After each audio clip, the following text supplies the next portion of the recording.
Bienvenue à toutes et à tous au Caire en Égypte pour un numéro exceptionnel de Maghreb Orient Express. Nous sommes ici au pied des pyramides de Gizeh, un site classé au patrimoine mondial de l'humanité. Yallah, c'est parti.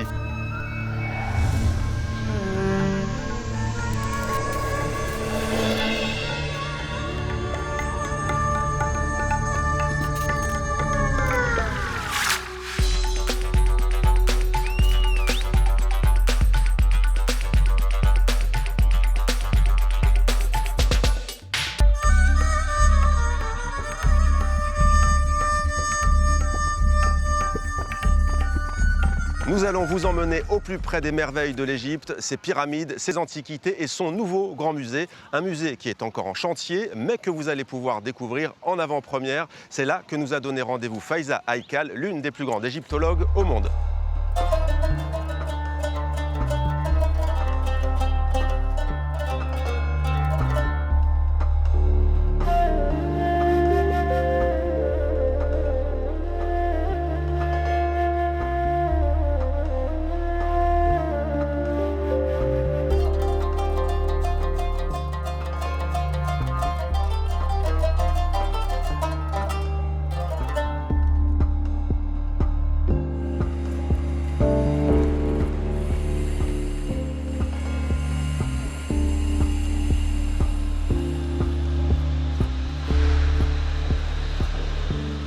Bonjour Faiza Haikal, comment allez-vous? Merci. Ça bien. va? Et Merci de vous-même? nous accueillir ici. Je suis ravie. On va bien entendu expliquer quel est ce site qui est en chantier aujourd'hui. Mais tout de même, je vous voyais contempler cette statue de Ramsès II, 14 mètres et demi de hauteur.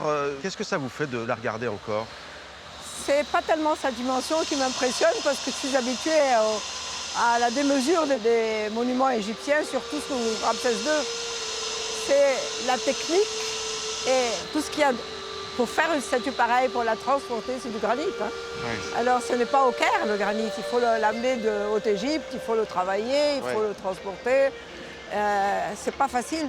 À l'époque, ils n'avaient pas les mêmes moyens évidemment que nous avons aujourd'hui. Alors, égyptologue, on connaît les archéologues, on ne sait pas pourquoi ce mot d'égyptologue, c'est une branche particulière de l'archéologie.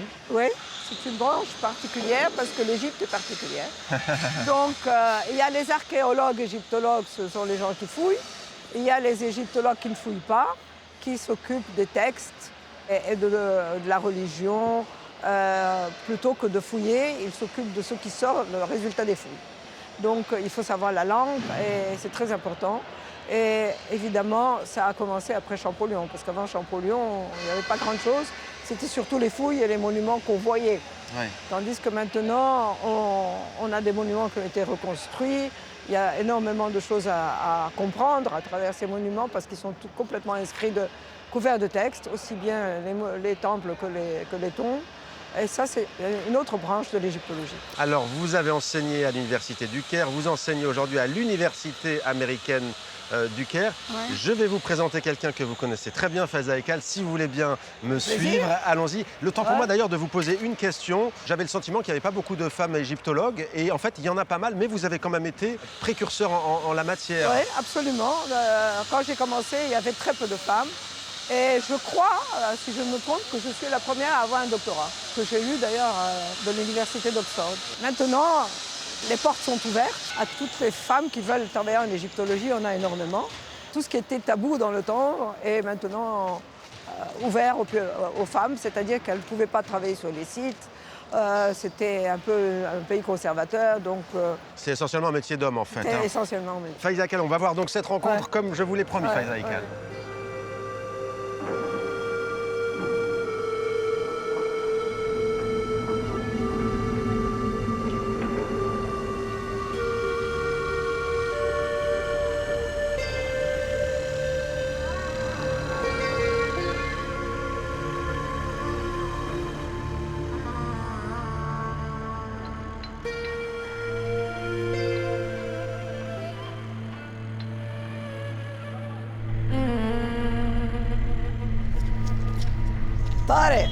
Comment ça va? Cher professeur. Et oui, cher professeur Tarek Taoufik, merci aussi de nous accueillir ici. Je disais bien entendu que vous le connaissez, et pour cause, il a été votre élève. Bien sûr. C'est un bon élève? très bon. Tarek Taoufik, vous êtes le directeur général de ce grand musée d'Égypte qui va bientôt ouvrir ses portes, c'est tout ce qu'on espère. Dites-nous d'ailleurs quand. Le chantier du Grand Musée avance très bien et nous sommes très optimistes sur sa capacité à ouvrir comme prévu en 2020 avec toutes nos galeries. Alors qu'est-ce que les visiteurs, d'abord les Kérotes bien entendu, toutes les Égyptiennes et tous les Égyptiens, mais bien entendu les touristes qui vont venir, on vous le souhaite, par millions ici très bientôt, que vont-ils pouvoir observer de leurs yeux ? Dans un espace de 50 000 mètres carrés, nous pourrons exposer 50 000 artefacts. 20 000 d'entre eux n'ont jamais été exposés auparavant.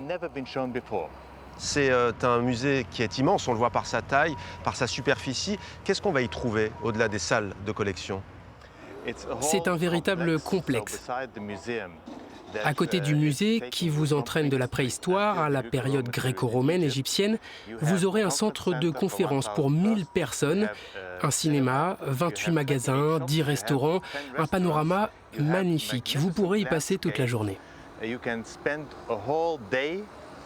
Et spécialement pour les jeunes générations égyptiennes, nous aurons un musée pour les enfants et un centre éducatif. Il s'agit d'une toute nouvelle expérience.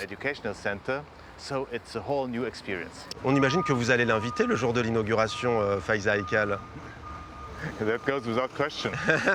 La question ne se pose pas. Vous serez là le premier jour, on imagine. J'espère, ouais. Alors, la star Ramsès II, pas la seule, il y a une autre star, c'est Toutankhamon, des artefacts magnifiques. Bien sûr, Toutankhamon est la star. Et ce sera même mieux qu'espéré, car depuis la découverte de Toutankhamon en 1922, seulement 1800 pièces étaient exposées.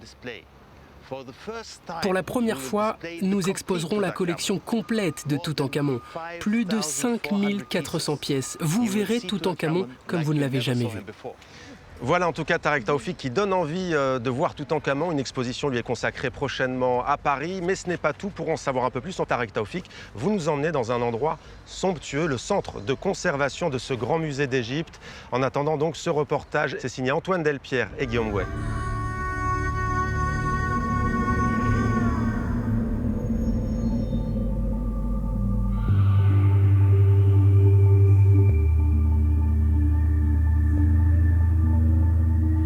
C'est un personnage fascinant parce qu'on a attendu 3200 ans après son enterrement pour le connaître et celui-ci, on le connaît particulièrement bien. Mais savons-nous qui était réellement Toutankhamon, le plus célèbre des pharaons?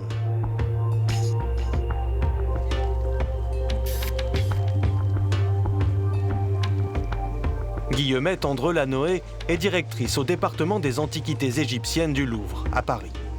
Alors mon rapport à Toutankhamon, c'est un attachement particulier, presque intime, avec un jeune homme, et même un enfant, puisqu'il est monté sur le trône à 8 ans, qui a l'horrible responsabilité, la très lourde charge de succéder à un couple totalement iconique et révolutionnaire, qui était son père Akhenaton, et sa mère, qui est la célèbre Néfertiti.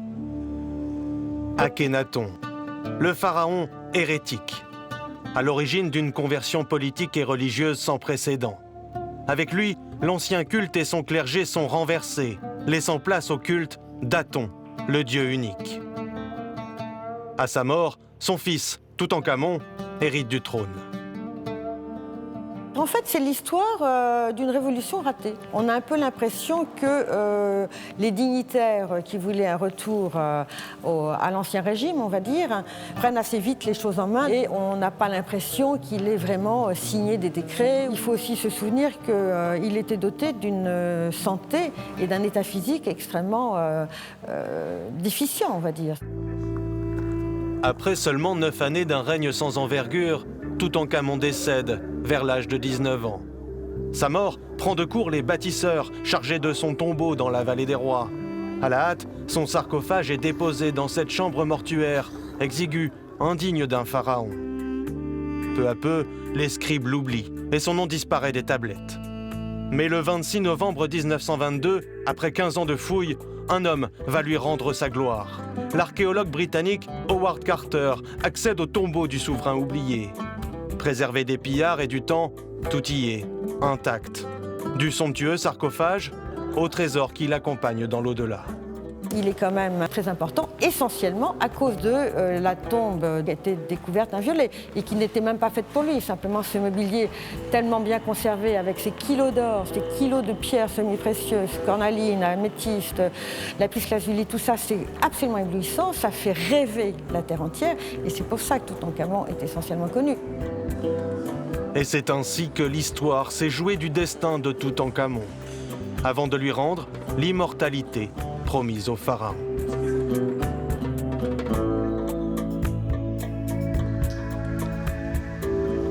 Les œuvres que vous allez découvrir ici sont exceptionnelles. Tarek Taoufik, pour commencer, est-ce que vous pouvez nous dire en quelques mots que fait-on chaque jour ici au centre de conservation du Grand Musée d'Égypte ? Le centre de conservation du Grand Musée d'Égypte est le plus grand centre de conservation du monde actuellement. Ici, dans 17 laboratoires spécialisés, les conservateurs et restaurateurs égyptiens font un travail magnifique pour restaurer les pièces qui seront exposées au Grand Musée d'Égypte. Jusqu'ici, plus de 40 000 pièces ont déjà été restaurées dans ces laboratoires et sont désormais prêtes à être exposées. Alors vous, est-ce que vous avez une œuvre favorite, un coup de cœur en tout cas, à nous faire découvrir aujourd'hui ? Quand elles arrivent ici, nous travaillons sur les pièces et nous découvrons de nouvelles choses à leur sujet. Du coup, chaque semaine, j'ai une nouvelle favorite. Une de mes grandes préférées en ce moment, c'est ce lit funéraire du roi Toutankhamon. Sur ce lit, les taches que nous voyons sur ces vaches célestes avaient l'air noires. Mais en réalité, quand on les a passées au scanner, on s'est rendu compte qu'originellement, elles étaient bleues. De nouveaux détails fascinants sont ainsi révélés chaque jour et l'aventure continue. Alors on a aussi bien entendu les sarcophages, les momies aussi, les papyrus. Vraiment un mot sur ce travail très manuel, c'est un travail d'orfèvre. On a parfois l'impression de voir des chirurgiens à l'œuvre. Nous travaillons selon les techniques les plus avancées et tout notre travail est réversible à près de 100%. En collaborant avec les Japonais, nous avons découvert que la meilleure façon de restaurer les papyrus aujourd'hui est d'utiliser du papier japonais qui est antibactérien, très fin et très léger. Donc désormais, on pose les papyrus sur ce papier japonais. Ça garde le papyrus très souple et on laisse de l'espace entre le papyrus et le verre de protection. Ainsi, le papyrus peut respirer et on ne casse pas les fibres. Eh bien, Tarek Taoufik, pour aller encore plus loin, l'une de nos équipes est venue ici au quotidien en immersion avec vos équipes. Éric Delavarenne et Nadia Blétry nous plongent dans ce travail minutieux au quotidien.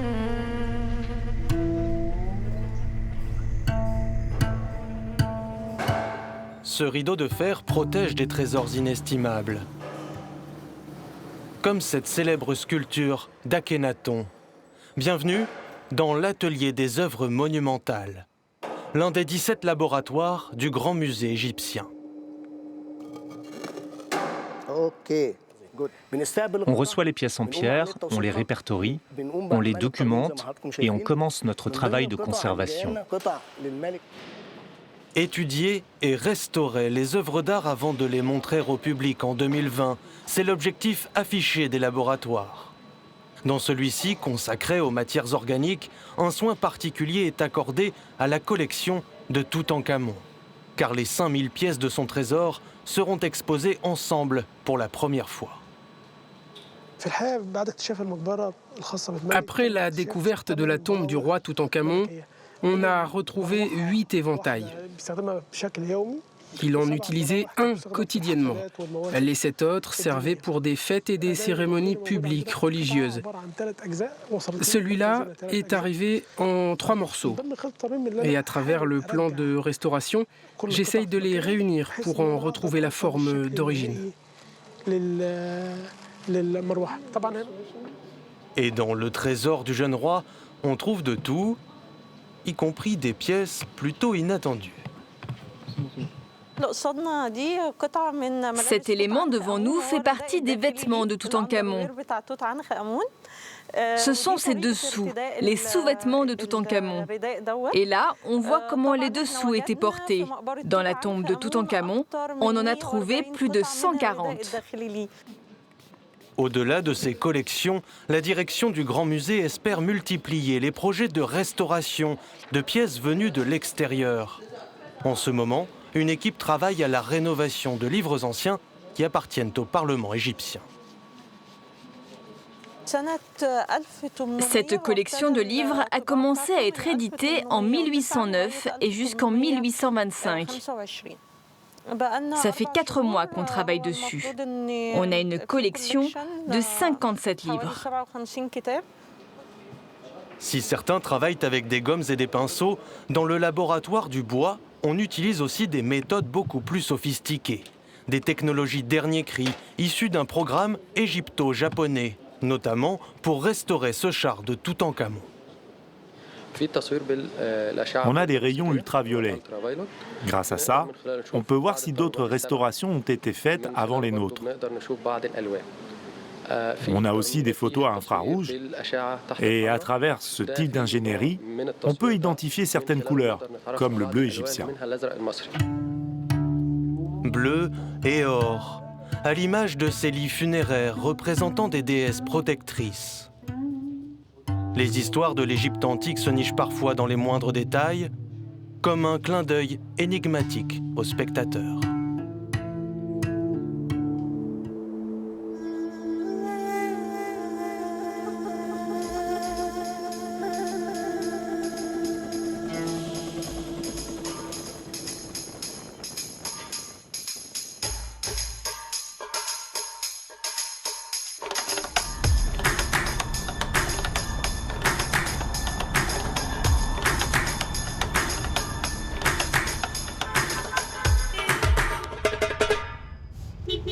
Il y a toujours autant d'embouteillages au Caire, Moustapha?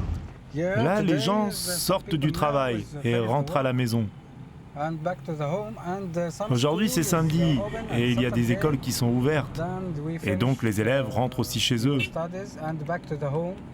Et puis, c'est l'heure où les gens sortent faire leurs courses.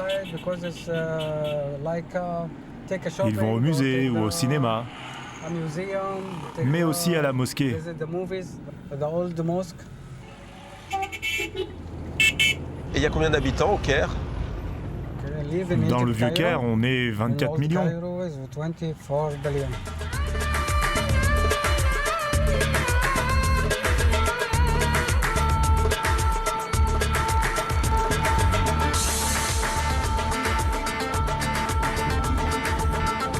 Et est-ce que la vie est chère ici ou pas, par exemple au marché pour acheter les fruits, les légumes?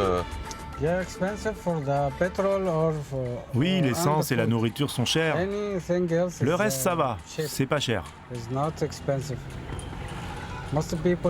La plupart des gens parlent de l'essence et des repas. Chaque jour, les prix changent, ça va du simple au double. Les gens disent que l'essence et la nourriture, c'est ce qu'il y a de plus cher. Mais ça, ils n'en parlent pas aux infos, ni à la radio, ni à la télévision.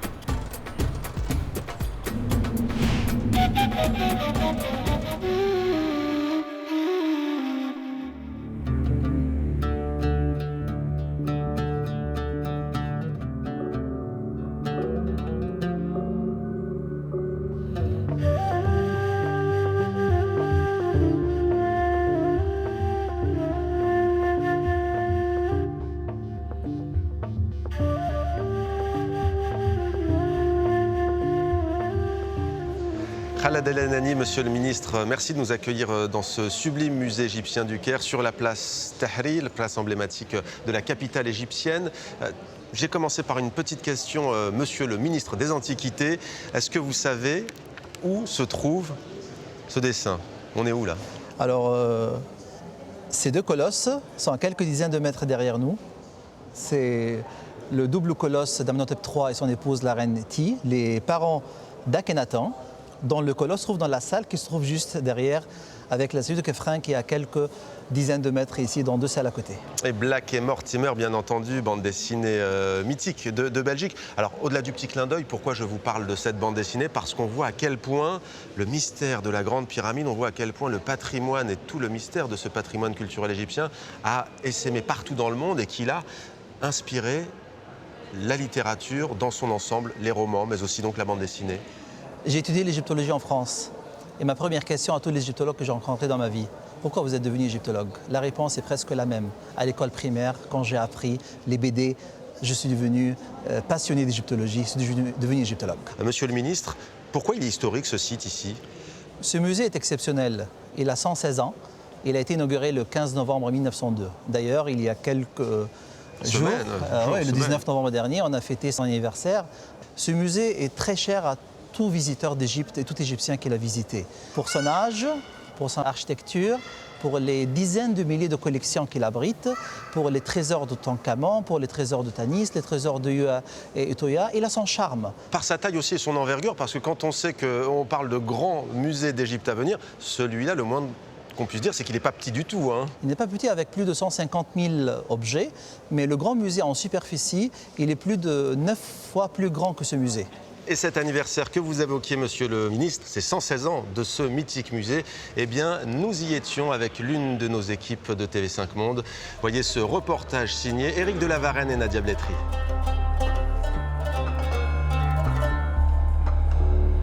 Au Musée national, cette année, la fête est un peu particulière. Car une partie des trésors conservés ici va être déplacée vers le grand musée égyptien.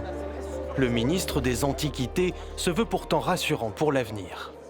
Nous organisons cette cérémonie pour célébrer le 116e anniversaire de l'ancien musée du Caire, connu sous le nom du musée de la Place Tahrir, pour adresser au monde entier et aux Égyptiens un message bien clair. Ce musée ne va jamais mourir. Et pour continuer à faire vivre ce lieu, on compte sur une mise en valeur de ses collections. Toutes les œuvres les plus importantes qui couvrent la période prédynastique jusqu'à la période gréco-romaine vont rester dans le musée, comme toutes les collections reines, notamment celles de Yuya et Tuya qui sont dans cette galerie. La collection de Yuya et Tuya, un couple d'aristocrates de la 18e dynastie. Une collection dévoilée au public, tout comme ce papyrus de 20 mètres de long. Objectif, mettre en valeur et au goût du jour le patrimoine antique du Musée national.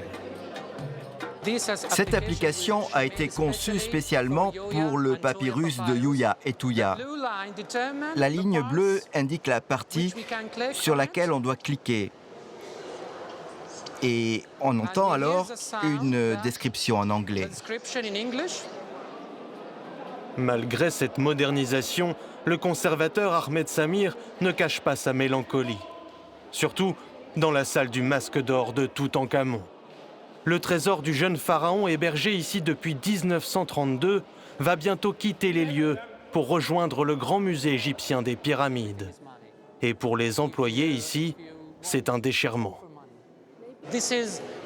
C'est la plus célèbre icône de l'Égypte. Quand elle sera déplacée ailleurs, je suis sûr que mes collègues, tout comme moi, auront le sentiment d'avoir perdu un proche ou d'avoir perdu un fils. Les préoccupations des employés du Musée national ne sont pas seulement d'ordre sentimental. Ils s'inquiètent aussi pour l'avenir de leur institution. En cédant les richesses de Toutankhamon, elle risque de perdre son identité. Le trésor de Toutankhamon va nous manquer, ainsi que le grand nombre de visiteurs. C'est certain, on va souffrir, au moins économiquement. Une crainte partagée par beaucoup d'employés qui redoutent que le futur grand musée égyptien des pyramides ne fasse un peu trop d'ombre au musée national de la Place Tahrir.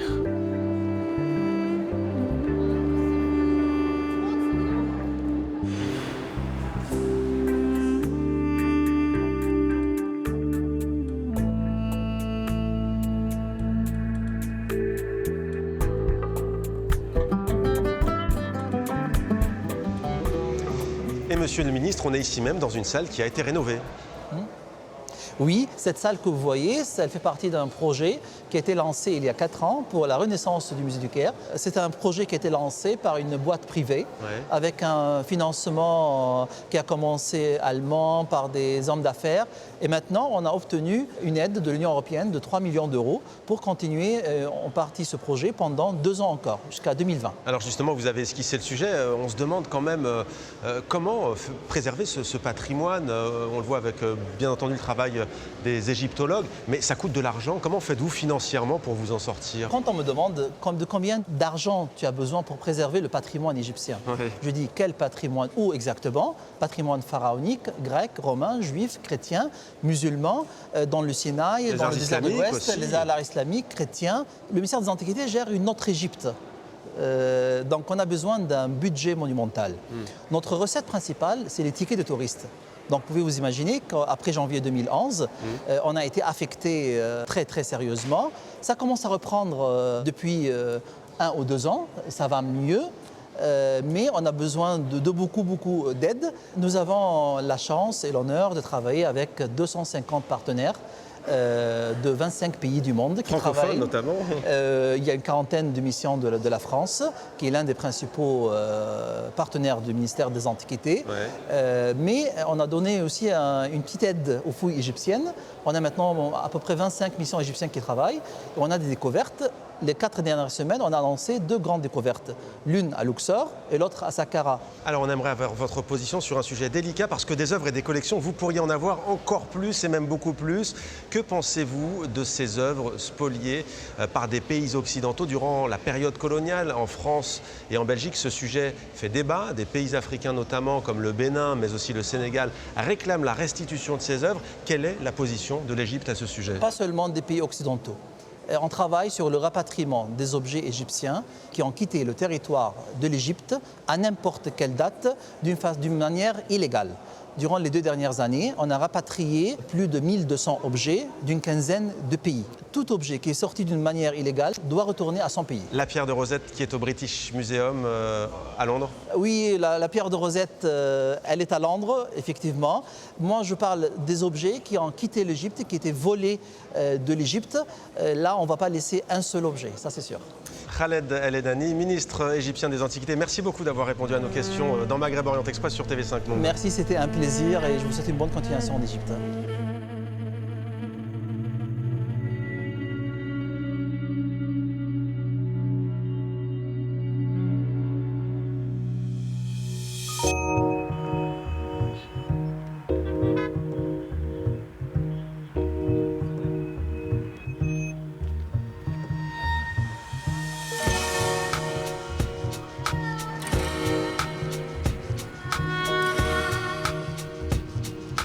Bonsoir Faiza.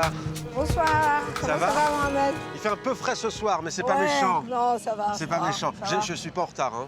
Ah non, ça va. Mais voyez-vous, j'en ai pris plein les yeux au musée Tahrir, le musée égyptien du Caire. On imagine que même pour la grande égyptologue que vous êtes, de renommée mondiale, ça fait toujours quelque chose quand on y va, même si on connaît les œuvres, même si on connaît les collections. On ne les connaît jamais assez. Il y a toujours quelque chose qu'on veut revoir ou qu'on n'a pas vu. Donc c'est un musée fabuleux à mon avis. Je l'adore, j'y ai passé beaucoup de temps depuis que j'étais étudiante, donc ça fait longtemps. Pour vos élèves qui nous regardent, pourquoi faut-il qu'ils y aillent? Alors on rappelle qu'ils ont entre 17 et 18 ans, pourquoi faut-il absolument y aller et pas qu'une fois? Ah, parce qu'il est trop grand. Il y a trop de choses, on ne peut pas tout voir en une fois d'une part. Et puis il est superbe. Des fois, je vais pour lire un texte ou pour me documenter sur quelque chose et je ne le fais pas parce que je suis captivée par la beauté d'autre chose. Alors je regarde et il faut que je fasse les choses tranquillement, quoi. Alors, ici précisément, c'est la place Tahrir. Tahrir en arabe, ça veut dire libération, la place de la libération. Alors, en 2011, il y a eu des dizaines de milliers de manifestants. C'était le centre névralgique de la révolte. Vous pensez que les Égyptiennes et les Égyptiens, les jeunes notamment, pourraient un jour se la réapproprier ou c'est quoi l'état d'esprit aujourd'hui des gens de se dire... Pourquoi se la réapproprier? Elle leur appartient de toute façon. Il n'y a pas à réapproprier, ça nous appartient. D'abord, j'aime beaucoup le symbole, le nom est très beau. La place de la Libération. La place de la Libération. Mais avant cette place de la Libération, elle a une longue histoire.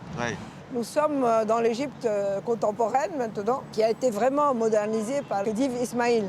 Et cette place s'appelait dans le temps Ismaïlia, place Ismaïlia, la place d'Ismaïl. Et à partir de 52, début des années 50, elle a changé de nom et depuis ce temps-là, elle s'appelle Tahrir. C'est d'ailleurs ici, à Tahrir, que vous avez eu cette vocation de devenir égyptologue, Faiza. Oui, en fait, c'est au musée, au musée que je visitais souvent avec ma sœur qui était sculpteur. Elle allait faire des schémas, des croquis au musée, je l'accompagnais. Et aussi, à quel âge?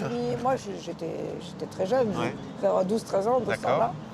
Et puis, mon père aussi s'intéressait beaucoup à l'histoire et à l'Égypte ancienne. Donc, j'ai grandi dans une ambiance qui m'a encouragée à devenir égyptologue.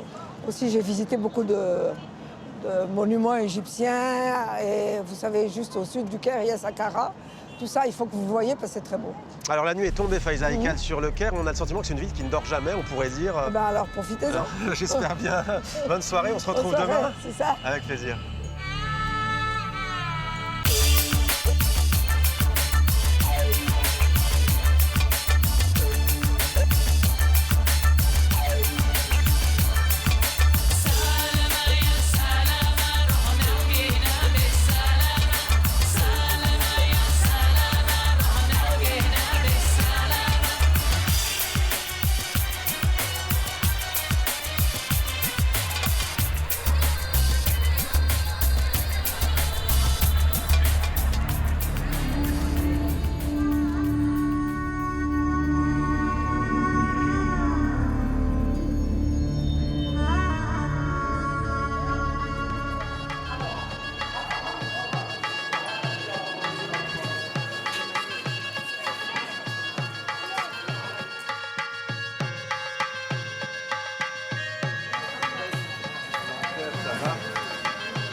Bonjour Laurent Bavet.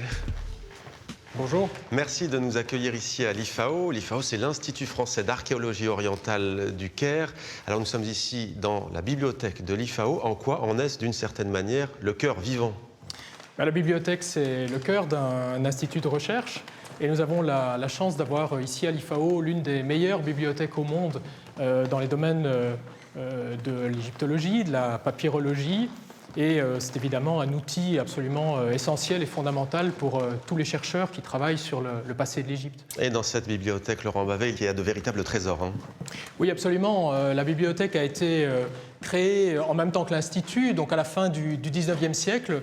Et donc nous possédons des trésors de bibliothèque avec, par exemple, cette description de l'Égypte qui est en soi un monument. Il s'agit de la publication des travaux qui ont été réalisés par les savants qui accompagnaient l'expédition de Bonaparte en 1798 et qui ont été publiés donc, au retour de l'expédition à Paris à partir de 1808 sous la forme de ces grands volumes qui offrent la première description scientifique complète du pays, de ses antiquités, mais aussi de sa faune, de sa flore, des structures de l'État. Et c'est pour nous un témoignage absolument irremplaçable de l'état de ces antiquités, l'état du pays à la fin du XVIIIe siècle. Alors des livres donc pour transmettre le savoir, pour conserver aussi toute cette mémoire, pour l'enseigner aux jeunes générations, que ce soit en Égypte ou partout dans le monde. L'IFAO, c'est donc une chaîne, si l'on peut dire, hein, et le point de départ, ce sont les fouilles archéologiques. Alors les fouilles archéologiques sont bien sûr l'activité la plus visible de l'IFAO. Actuellement, environ 30 missions sont menées à travers l'ensemble du pays, dans le delta du Nil, dans la vallée, mais aussi dans les déserts qui bordent la vallée du Nil, à l'ouest vers la Libye, mais aussi sur le littoral de la mer Rouge, où des découvertes récentes ont été faites par nos équipes. Alors l'IFAO, c'est combien de chercheurs? On parle de centaines qui viennent d'Égypte, qui viennent du monde entier, on imagine de pays francophones? Alors des chercheurs installés à demeure ici pour quelques années, au Caire, à l'Institut, mais aussi beaucoup de chercheurs de passage qui travaillent notamment sur ces chantiers archéologiques. Ouais. Ce sont environ 600 chercheurs chaque année qui passent par l'IFAO, par le Caire, pour travailler sur les différents sites archéologiques ou ailleurs en Égypte pour mener leurs travaux de recherche. Et l'IFAO, Laurent Bavet, c'est un établissement fascinant. Vous avez par exemple votre propre imprimerie et même un musée de l'imprimerie. En quoi est-ce important? Qu'est-ce que cela signifie? La mission première de l'IFAO a toujours été de publier les monuments de l'Égypte, ouais. De mettre à la disposition de la communauté scientifique les monuments auxquels nous avons accès en étant ici de façon permanente, établis en Égypte. Et lorsque, à la fin du 19e siècle, est créée notre institution, il n'existait pas d'imprimerie qui était à même d'imprimer notamment ces milliers de hiéroglyphes qui couvraient les murs des grands temples de l'Égypte. Et c'est pourquoi le directeur de l'IFAO à l'époque, Émile Chassina, décide de créer notre propre imprimerie avec sa fonte de caractères hiéroglyphiques qui a permis donc à l'IFAO de publier ces grands volumes qui restent aujourd'hui des ouvrages de référence pour tous les chercheurs. Nous avons conservé ces anciennes machines de la fin du 19e siècle qui forment ce musée que vous évoquiez, mais aujourd'hui l'imprimerie est une imprimerie moderne qui travaille avec des presses numériques et qui édite chaque année une vingtaine d'ouvrages scientifiques qui nous permet de diffuser donc les résultats des travaux qui sont menés à l'IFAO. Autrement dit, l'IFAO a ce caractère tout à fait exceptionnel et unique de couvrir toute la chaîne de la recherche, depuis la découverte des sites, les travaux sur le terrain, avec les fouilles archéologiques,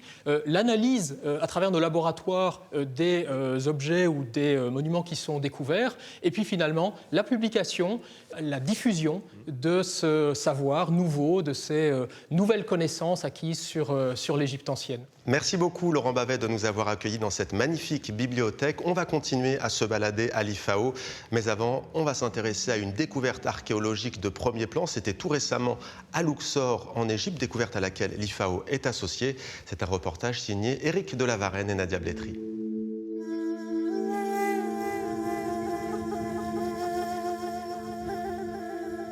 Au pied du temple mythique de la reine Hatshepsut, cette vallée regorge de secrets enfouis sous le sable depuis des milliers d'années. Une petite partie de ces trésors vient d'être présentée pour la première fois à la presse.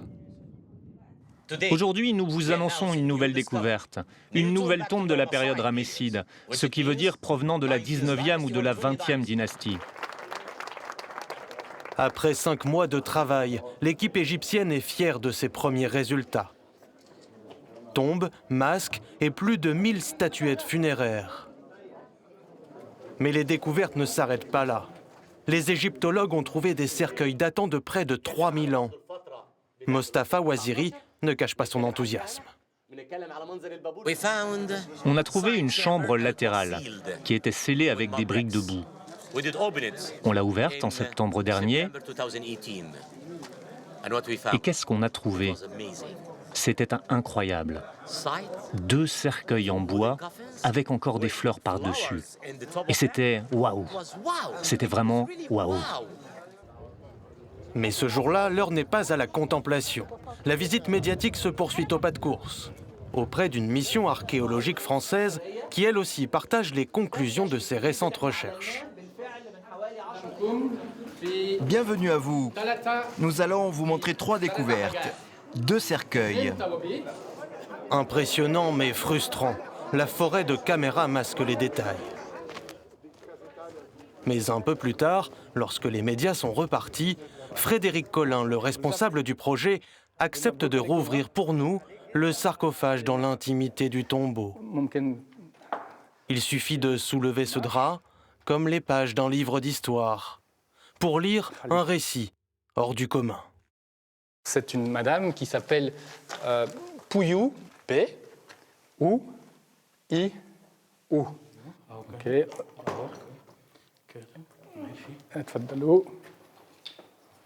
On a le plissé de ce linceul en place comme le dernier mouvement des mains des fossoyeurs qui l'ont déposé là.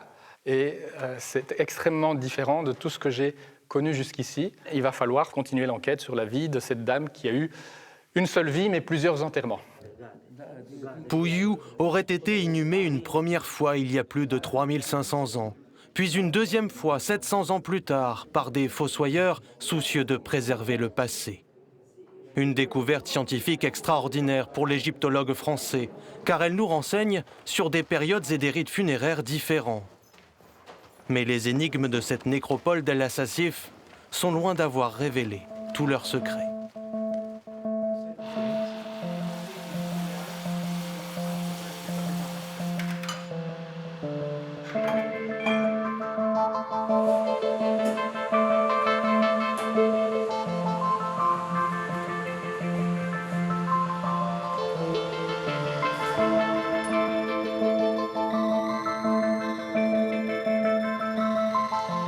Nous sommes toujours à l'Institut français d'archéologie orientale du Caire avec à mes côtés Anita Quiles.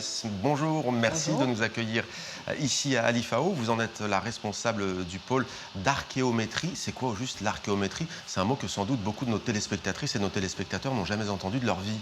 Alors l'archéométrie, en fait, c'est chercher à utiliser toutes les techniques de la physique et de la chimie et à les appliquer aux matériaux anciens pour essayer de déduire des connaissances nouvelles sur des matériaux.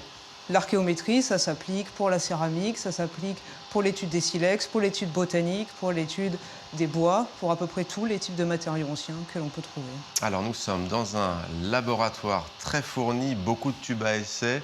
Est-ce que vous pouvez nous dire en quoi consiste ce laboratoire que vous chapeautez? C'est un laboratoire de datation par le carbone 14 dit conventionnel, où on va chercher à dater des matériaux archéologiques, dater dans le sens absolu. Donc on va vouloir savoir l'âge des organismes que l'on étudie. C'est le véritable âge, en fait. L'âge absolu. L'intérêt de ce que l'on fait, c'est qu'on va pouvoir fixer des temps absolus sur des matériaux, concernant l'Égypte, qu'on avait l'habitude de dater de façon relative. Donc ces matériaux, on savait qu'ils étaient associés à un roi, à une dynastie, à une période. Nous, ce qui nous intéresse, c'est de savoir exactement quand ces rois, ces dynasties, ces périodes ont réellement eu lieu dans notre temps à nous. Vous, par exemple, est-ce qu'il vous est arrivé concrètement de faire des découvertes ces dernières années? Alors l'intérêt, oui, de notre laboratoire, c'est que justement, nous sommes le seul laboratoire en activité en Égypte. Et donc ça nous donne un accès direct aux chantiers archéologiques, ce qui nous permet de travailler sur des échantillons qui sortent juste de chantiers de fouilles, dont les fouilles, notamment celles de l'IFAO, ont lieu chaque année. Par exemple, on travaille sur le site du Wadi El Jarf, où on a des échantillons dans des contextes archéologiques très précis qui sont associés à la construction de la grande pyramide de Khéops. Et on a des échantillons que l'on va pouvoir dater ici au laboratoire et qui vont nous permettre de remonter à l'âge de ce règne de façon absolue. Merci beaucoup, Choukran, comme on dit ici en Égypte, Anita Quiles, de nous avoir accueillis dans votre laboratoire et à l'IFAO. Merci à vous. Avec grand plaisir, merci à vous.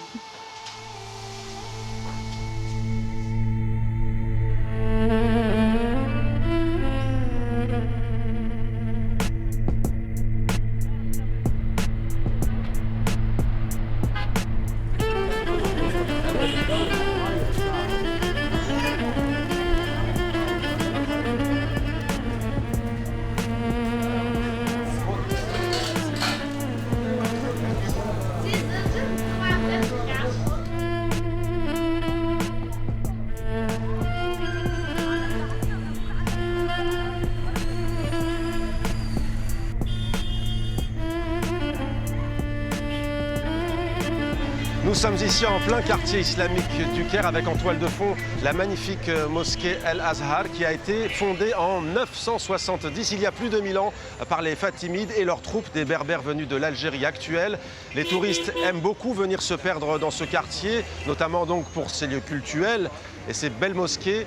Les touristes justement sont-ils revenus après des années de crise? Reportage Franck Genozo.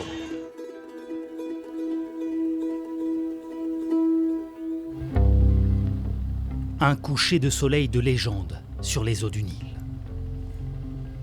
Et une rafraîchissante baignade dans la chaleur automnale de Haute-Égypte. Voilà ce que sont venus s'offrir ces touristes français, de retour sur les eaux apaisées du plus grand des fleuves africains. Seul au monde, beaucoup de tranquillité, de quiétude. Un beau moment en famille avec les amis. Durant 7 ans, l'instabilité politique et les attentats ont dissuadé beaucoup de visiteurs de s'aventurer au pays des pharaons. Mais depuis quelques mois, les touristes sont bel et bien de retour. J'en rêvais depuis des années. C'est vrai que les événements derniers n'incitaient pas à venir en Égypte. Et là, vraiment, on a toutes les conditions pour reprendre goût et redécouvrir le Nil. Sur le fleuve, les navires de croisière réapprennent à se côtoyer. Celui-ci a été rénové il y a à peine quelques semaines pour faire face à une demande en forte hausse. Il n'avait pas navigué depuis 9 ans. Vous voyez là, par exemple, là c'est tout neuf. Même ça sent jusqu'à maintenant qui est tout neuf. Tout a été pensé pour séduire les clients. Avec un grand lit, donc avec un grand confort. 700 € par personne pour 5 jours, les affaires reprennent enfin pour les croisiéristes égyptiens. Vous imaginez, pendant 9 ans, il n'y a pas de touristes. C'était désertif partout. Mais là, cette année, on est content vraiment, donc ça va nous aider à gagner notre vie de nouveau. Le tourisme égyptien est encore loin de la fréquentation qu'il connaissait avant la Révolution. Mais avec des réservations multipliées par 2 cette année, le redémarrage est en cours. Sur les bords du fleuve, ce chantier naval a rouvert et construit de nouveaux bateaux de croisière. Un soulagement pour ses employés, restés longtemps au chômage technique. Durant plusieurs années, on n'a quasiment pas travaillé. Ça va beaucoup mieux maintenant. On travaille parfois jusqu'à 28 jours par mois. 600 000 personnes auraient ainsi retrouvé du travail depuis le début de l'année. Mais comment l'Égypte a-t-elle regagné son pouvoir d'attraction? Tenu d'une main de fer par le président Sisi, le pays fait valoir sa stabilité politique retrouvée. Mais il a aussi su séduire de nouveaux visiteurs. Au Caire, chaque jour, des bus déposent des milliers de touristes asiatiques. Pour les convaincre de venir ici, il a fallu renforcer la sécurité, mais aussi s'adapter à leurs habitudes. De nombreux restaurants chinois ont ainsi ouvert ces derniers mois.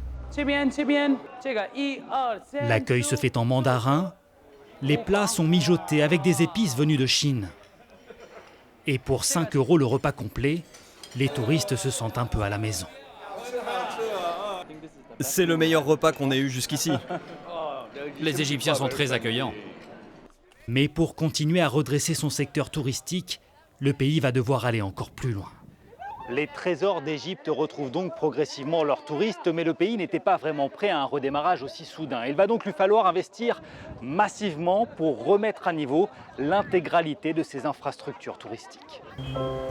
Près des pyramides, un nouvel aéroport dédié aux vols charter ouvrira bientôt. Des dizaines d'hôtels sortent également de terre.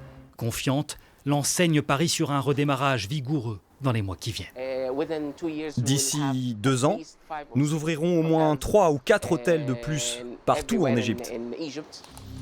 L'enjeu désormais est de fidéliser à nouveau ses visiteurs. Pour très vite, redevenir une destination phare, incontournable dans les catalogues touristiques.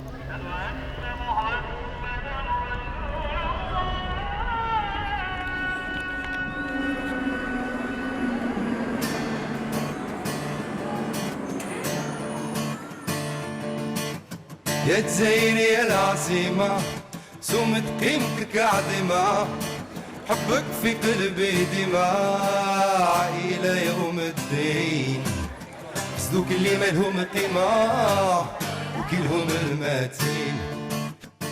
Faiza Eikal, le tourisme a souffert ces dernières années en Égypte, on vient de le voir, en particulier depuis 2011. En quoi est-ce un secteur vital pour le pays, pour son économie, mais aussi pour le patrimoine, pour ses antiquités? C'est une industrie importante, évidemment, pour 2 raisons. Premièrement, parce que du point de vue financier, c'est important. Et puis, c'est pas n'importe quelle finance, c'est quand même des dollars, des euros, ce qu'on appelle l'argent lourd. La devise. La devise, voilà.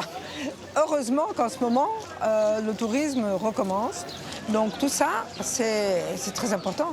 Quand on n'a pas tout ça, le ministère est pauvre. Et quand il est pauvre, on est obligé d'arrêter les fouilles égyptiennes. Donc c'est quand même assez désastreux. Et Faiza Eikal, il y a un lieu que les touristes affectionnent particulièrement, c'est cet endroit. Où sommes-nous? Quand on parle du Vieux Caire, le Caire n'existait même pas. Ouais. Parce que le Caire est une création des Arabes. Quand ils ont conquis l'Égypte, il y a eu plusieurs villes. Alors là, c'est un quartier où il y a énormément d'églises. C'est le quartier copte, hein, pour bien situer, on peut le dire. Hein. On appelle ça le quartier copte, ouais. mais pas seulement, parce qu'il y a juste à côté, il y a la première mosquée qui a été faite en Égypte après la conquête arabe. Ouais. Et il y a la plus ancienne synagogue au monde, je crois. Les 3 religions du livre. Donc il y a les 3 religions du livre, et c'est pour ça qu'on appelle le quartier des 3 religions, justement. Alors, c'est pas seulement cet assemblage, ce tissu à la fois historique, culturel et cultuel et religieux, c'est bien plus que cela. Il y a des bâtisses sublimes, notamment des églises, bien entendu, que vous avez citées. Ça, c'est ce qu'on appelle le patrimoine tangible et visible. Il y a tout le mélange des religions, des idées, de la culture. De l'architecture et des époques. Et de ce qu'on ne voit pas. Oui. C'est le patrimoine intangible, qui est aussi très important. C'est quoi ? C'est la religion, les croyances, les superstitions, la langue, les transmissions, etc. Alors, que veut dire, allez, 70% de la population égyptienne a moins de 30 ans. Et quel message adressez-vous, Faiza Ekkal, à tous ces jeunes, à toute cette jeunesse égyptienne aujourd'hui? Je veux qu'ils sachent qu'ils sont des gens formidables, qu'ils ont besoin simplement d'avoir confiance en eux-mêmes et de s'intéresser un peu à la culture de leur pays, qui est une culture extraordinaire. Et vraiment, ils devraient être fiers d'être les descendants de tous ces gens-là. Eh bien, c'est sur ce message très optimiste, ce message d'espoir que l'on va se quitter. Merci Faiza Ekkal de nous avoir accompagnés tout au long de cette émission. Je vous dis au revoir et puis à très bientôt, j'espère, au Caire ou alors dans d'autres villes, Luxor, Alexandrie, pourquoi pas avec vous. Pourquoi pas.